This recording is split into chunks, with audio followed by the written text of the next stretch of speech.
Welcome to Shorty SuperCoach, and today I'm going to preview the GWS Giants and everything they've got to offer us for SuperCoach 2017.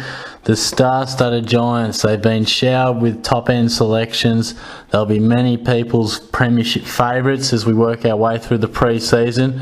Now, if you haven't caught any of these previews so far, this is where I take a broad look at everything the clubs have to offer for us in SuperCoach, whether it's a player coming back from injury, potential breakout player, or just someone that I feel should be on the radar and worth discussing. Now, I must say I'll try and keep this as short as possible, but the Giants definitely do have plenty of players on offer and worth discussing, and I'll look down at a jam-packed piece of paper. Now, there's no secret the Giants are going to be right up there once again, and we look through their options and there's plenty of gun players, plenty of players that could go huge, and I think the difficult part about them, which I'll discuss through this podcast, could well be picking which one really explodes. I think we can name and go through each line and talk about potential guns and so much promise and established players already. But the trick with the SuperCoach could be picking the one that goes beyond 105 and really explodes. So that could be the trick, is seeing who really explodes out of that midfield. So it'll be interesting, but I'm going to start with a defender. We all know him. He's been a popular pick in past seasons, and that's Heath Shaw. Now, he's priced at $576,000, and no wonder. I mean, he's a great player, has been for a long time. Averaged 90 plus since 2006. Last year, averaged 106, and the year prior was his career high of 112.6. So we know what he can do. He's a fantastic player. The Giants love to use him out of the back line. He's a nice kick, a good intercept player as well, and he just ticks all the boxes in regards to a SuperCoach defender. Capable of going big, as was shown with his 203 points during the season. But equally, he can have those lower ones a couple of weeks later. I think 5-6 weeks later, he scored 48 points. So I think he's definitely a player we must consider strongly. And as I touched on just before with the array of options the Giants have, this also does affect Heath Shaw. Now, he's certainly dominated early in his time at the Giants, given he's been the main man, you know. Out of the back line, give it a Heath. Out of the back line, give it a Shawry. He's a beautiful kick. He's the general down there. But all of a sudden now, there's a few players coming up around him that can equally show their wits about it. And the likes of Zach Williams, no doubt. I think he's a very good player and one I've got big raps on. To a lesser extent, Nathan Wilson, a very good ball user. Hasn't quite shown it consistently. And where will Brett Deledio play? You know, is he going to play half forward, or is he going to go back to that half back role? So they're all things that are worth considering and things that could potentially affect Shaw's potential scoring ability. So at this point in time, I would be definitely considering him strongly. I would like to see his exact role through pre-season, but he's a proven scorer. He's reasonably priced. I mean, I think you'll probably average around that, but he's shown the ability to go higher. I think he's the sort of guy that you can pick with a fair bit of confidence. Last year I didn't start with him because his price was just too high. He can be difficult to get a hold of sometimes when he goes big consistently. So definitely consider Heath Shaw. I'm not telling you anything you don't know there. I'm going to move on to the midfield. And this one's basically more of a hunch than anything. I'm a massive fan of Dylan Shield. Big fan of him. He's me roughie for the Brownlow at this point in time. I think he's got the potential to be one of the most influential players in the game. Now, I had him last year, as you would have seen if you previewed my SuperCoach press conference throughout the season. Now, he wasn't as good as I would have thought. He only averaged the 99.1 points. Now, I would have expected a fair bit more than that, to be honest. And he was perhaps weighed down. Well, not weighed down, but there were some other Giants midfielders that took the spoils a bit more than he did. And the likes of Cornelio, who came from nowhere. We didn't come from nowhere, but he really broke out more so than Shield. And Callan Ward, who's a proven performer. Now, Shield, I'm not going to throw too many numbers at you. There's no enormous statistical backing with my selection of Dylan Shield. I believe I'll probably pick him unless something really drastic happens. I'm just a massive fan of him. And the only comparison I will draw is Dan Hannebrick. Now, after 5 seasons, the numbers stack up somewhat well. Hanbury had 101 games, Shield 87. The SuperCoach averages 95.3 to Hanbury, 99.1 for Shield. Now, of course, Shield's had more opportunity to display a point scoring ability in a weaker Giants side. Hanbury's played in a few more finals at that stage of his career. I think there are reasonably similar players, both capable of hurting you on the outside with their left boot, but equally good at winning it on the inside. Now, Hanbury, he took his time to really burst into the elite, but at some stage he did. Now, in 2014, he went up to 101 average, broke the ton for the first time, but then it was his real big year in 2015 where he broke 114.5. And I feel at some stage with Shield that we will definitely see a similar pattern where he consistently shows he's a great player, and I think it'll all come together. At some stage when he gets his body perfectly right in a good pre-season and the stars align, I really feel like we could see an average around the 110. So I'm a massive fan of him, as I've said, and he'll be right in the thick of it when I'm selecting my side next season. Now that sort of draws and flows it on to the Giants midfield. Now we talk about how star-studded their side is and how so many guns they possess. Their highest averaging midfielder was Canelo with 105.9, which I found interesting. Often a team's highest mids, certainly around the 108, 109 mark, definitely. But I suppose the fact that they are so blessed with talent, that it just does naturally get shared out a little bit more. Now, will that continue to happen? I'm not too sure. Will the likes of Ward and Griffin tail off ever so slightly to make way for these young guns, or will it stay similar to last year? I mean, last year Ward 105.6, Shield 99.1, as I said, Scully 97.4, Griffin 93.9, and Josh Kelly 87.1. And then you throw in the likes of Whitfield and Hopper, and the list goes on. There's plenty of guys. I've probably missed one. So I think the trick with the Giants will definitely be who does explode and separate themselves as the prime mover of the Giants midfield. They're a very even midfield at the moment, and they go through patches during seasons where one stands out. Now, I suppose they may just be so even and well spread with talent that just may be how they roll and how they work their way into a likely top 4 spot. But it's certainly worth considering and looking through the pre-season if anyone's really standing out. And you perhaps could get a mini breakout contender where a guy goes from your low to mid hundreds to the 110 plus bracket. And I guess to an extent that's what I feel Shield can probably do. So that's probably why he's right on my radar as well. Now, as I mentioned before, Brett Deledio, we'll have a little bit of a chat about him, not too much. Now, he's priced at $5.76 after averaging 95. Correction, that's 5.16. I can't even read my own writing, but look, to be honest, I don't think we should be selecting him. I think it's as simple as that. You can pick him as a forward this season, which makes him somewhat tempting, but what quickly rules that out is his body. I mean, the last 3 years he's played 11, 18 and 19 games, and of course most recently was that 11 games where he really struggled to get on the field.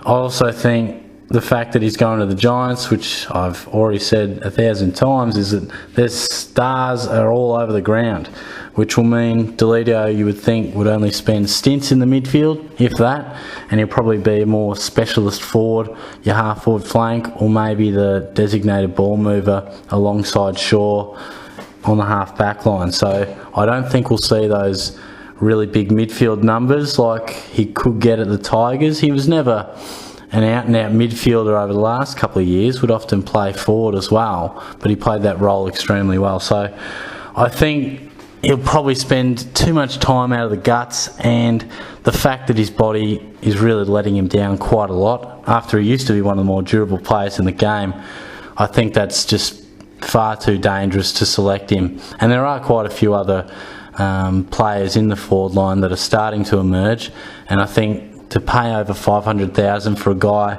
with so much risk surrounding him, he's been a great servant for us over the journey. But Brett, I don't think it's your time in 2017. I think we're going to have to cut ties with you in fantasy world. I'm pretty sure he'd be a good player for the Giants, no doubt, but I don't think he'll be needed to be selected in too many Supercoach sides. Now, they're probably, well, they're not the main ones, but they're probably the ones that I've discussed and looked into the most. I'll cover off on 3, 4, maybe even 5 other names just to touch base, because as I've said, there's so many guys that are worth considering. Toby Greene at 492,000. You can get him in the forward line, of course, because much of the debate at this time last year was, will he get much midfield time? He didn't, and he scored better than I expected. He averaged 90.4, and to be honest, I thought he'd probably be around the mid-80s with that predominantly forward role, but he averaged 2 goals a game, was extremely impressive at finding the ball. You know, he has no dramas finding the ball. He's a ball magnet, as we've seen throughout his career, but he did certainly play that more forward half role and played it to great effect. But he did throw in the 4.5 clangers per game, which is something that we were definitely wary of when looking at Greene. A few people have talked about him. You know, he's a likely type under 500,000. We've lost a few mid-forward options from last year. Do we consider him? I personally don't think so, because as I've stressed throughout this video, there's so many guys pushing for the midfield positions. Greene is probably one of them, but unless we can see genuine signs that he will work his way into the midfield, I just couldn't select him. I think he's probably hit his ceiling. He might be able to bump that up by another 3 or 4 points if he has another fantastic season, but I just feel unless he can polish up on a bit of his ball use or find a bit more midfield time, I will be steering clear of Toby Greene. Josh Kelly. Now, he's a guy that's created quite a bit of a stir. A lot of people, you know, you scroll through and he's a name that really stands out. 474,000 you can snap him up for. He is only in the midfield, but he's a prodigy. Long time he's been touted as a potential superstar and one that we expect to be a superstar. He was picked at number 2 in 2013 draft. Played the 60 games, 22 years old now, 87.1 average last year, which is pretty impressive, you know, developing on what he's done in the past and building towards what we feel will be a very impressive scorer down the track. But the question we have to think about at the moment is down the track going to be next year? Now, it's very tough to make a big call on that. I think he will definitely be a star of the future. Will it be next year? I tend to err on the side of probably not. I think he'll build on that average and probably push it into the 90s, maybe even your high 90s, but I don't think that he'll get enormous midfield minutes. He'll probably build on it. You know, last year he played 81.8 time on ground percent. Now, if you're looking to be a genuine midfielder, you generally have that number up in the high 80s. So that sort of underlines that he's certainly still got a lot more time to cement himself on the ground and be a more regular centre bouncer tender and things like that. 8 contested possessions also backs that up. That's just a third of his total ball. So he can certainly win on the outside and is very damaging. And I think if he does, at some stage in his career, when he does, I should say, get more opportunity, he could certainly explode. But as I've mentioned in previous podcasts, the fact that he's priced awkwardly, you know, he's fairly expensive when we're talking mid-price guys. He's just a midfielder. So if you're picking a guy at 474,000, you're expecting him to explode and average well into the hundreds. So I'm not sure he's going to do that, particularly when we've got guys like Mark Murphy and Dame Beams who are cheaper than him. It would take a very brave man to pick him. I reckon it'd be a sneaky chance to be a very good pick in your draft selections with your mates, but gee, it'd take a lot of guts to pick him in Supercoach Classic. He's an undoubted talent and a star of the future, but to pump up your average by 15 to 20 points with so many other guys vying for that inside possession and midfield time, it'd be a very brave move. From one talented youngster to another, Jacob Hopper, who has also caused a bit of discussion, partly because of his reputation, but also the fact that he's a mid-forward option. So as soon as we see that, it's worth considering, because he's not a forward line player, he's a pure midfielder. And like Kelly, if he can get that opportunity, then he could do anything. Now, I suppose you can make the argument that maybe someone like Griffin might tail off a little bit, and there might be a position in that midfield, and that Whitfield won't return till round 8, so you've got 7 games to cement yourself. So no doubt there could be opportunities for a Kelly or a Hopper to break in the midfield. Hopper showed what he can do against Gold Coast on debut. He beat them up, 32 touches, 17 contested, 9 clearances and 106 SuperCoach points. So no doubt, like Kelly, will definitely be a scorer down the track. He loves the inside ball, tackles hard, a very good distributor by hand. But for mine, again, I just think there's probably better options. I mean, I'm not opposed to a mid-price option, particularly in the forward line, but I just feel there's probably better options with your wing guards and Heaney a little more. So I just think Hopper, it'd be a mighty big jump. He's only played, the 9 or 10 games, I think. I can't remember how many exactly he played in the end there, but one for the future, no doubt. I would have to cross him off certainly for next year. If you're looking at Kelly and Hopper, I think Kelly will certainly have a better year and average much better. The kicker with him and sort of the punch in the guts is the fact that he's just a mid. So unfortunately, those two decisions almost cancelled each other out. The fact that if Kelly was a mid forward, you'd consider him enormously, and he'd be a very popular pick. But awkwardly priced, both of them, stars of the future, but it'd take a very brave man and probably a bit of a silly man to pick him for next year, because I think there's better options and far safer options. A couple more just to round out these Giants. It's been a long podcast, so if you're still with me, I appreciate it. But Shane Mumford, 536k. He's been up there in the past, I should say. A lot of people looking at Gawn, Goldstein and Grundy, a mixture of those. If you're looking for something different, I think it's worth considering him. Now, last year, averaged 98.6, where he's shown his ceiling to be much higher. 2014, he averaged 114.2. And in 2015, 105.7. So I certainly expect his average to probably push into the hundreds once again. That might not be enough to convince you, but if you're a Mumford fan, he doesn't win a stack of the ball, gets most of it in a contest, and just bullocks his way through a ruck all day. I'd like to see the numbers on how the hit out to advantage rule may have affected him. I'd like to see his hit out to advantage numbers. That'd be interesting, because potentially that little drop off in his points, because I didn't feel he had a poor year last year, potentially that could have been to the ruck rule change in SuperCoach. That might be one to look into in your own time, but he's one to consider if you wanted to go different. I think it'd be pretty brave, because he has shown that he gets quite injured from time to time. I like his scoring ability. If I was picking a guy to be in the top 4 rucks, he'd probably be right up there. I think he'd probably be number 4, maybe number 5, I'd say. But the fact that we really can't trust his body, when you're making bold picks like that, you don't want a guy to go down after 4 weeks, because then all of a sudden your point of difference has absolutely destroyed you. So again, he's probably a no, but he is one to consider. And I'll finish off with Zach Williams. Now, I reckon I know I've sort of said no to a couple of these last few Giants, but probably of all the last couple, I'd almost consider Williams the most. He's priced at 480,000, 88.2 he averaged last year. Now, I think that he could be a real player next year. I rate him very highly.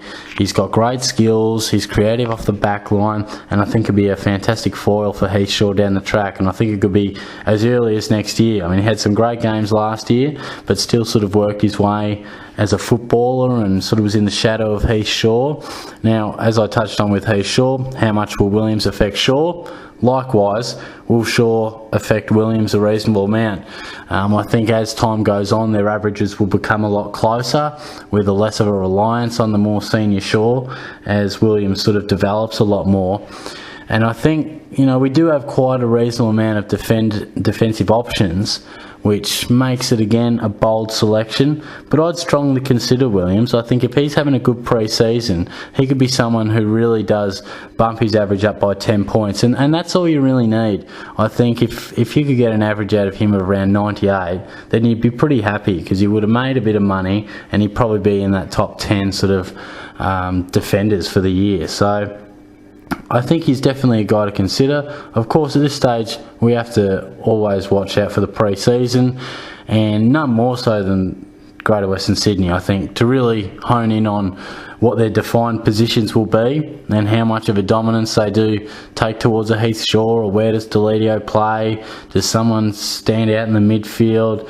How's Mumford going through the ruck? All those sort of things. So definitely they've got a stack of options, as I've discussed. Hopefully you've enjoyed it. If you've got any comments, definitely let me know. It's always good to have a bit of a discussion, and the Giants no doubt have a stack of players that will provoke a lot of discussion. I'm not sure how many I'll be starting with, but when you look through their list, they just have an absolute stack of players that you can mount a case for. And if you put them into other teams, you'd probably be all over them because of the extra opportunity they get. But there's a pecking order there. They're going to have to work their way through. There's a long list of midfielders trying to get to those centre bounces and right in the heart of the stoppage. If you can identify who can get there most and really have that absolute breakout season and career best one, then you could be on the money with something. But I'll have to leave it there. It's been a pretty long podcast, but as always, some clubs I'll preview 3 or 4, others like the Giants I've probably had a look at 7 or 8 at least. So you got to give each of them, if they're worthwhile, you got to give them their due. So thanks for tuning in, guys, much appreciated. If you like what I'm doing, by all means subscribe. I'll be having plenty of stuff churning out through the pre-season. I'm thinking maybe through Jan and Feb might get a hold of the most popular 30 or 40 selections and might individually do a bit of a player profile on individual players rather than just a club and spending a couple of minutes on players. I might really hone in on some of the exact players, which is something we didn't do last year, so I might look to incorporate that. So give the video a like, subscribe, comment as always. It's good to hear from you, and I'll catch you soon.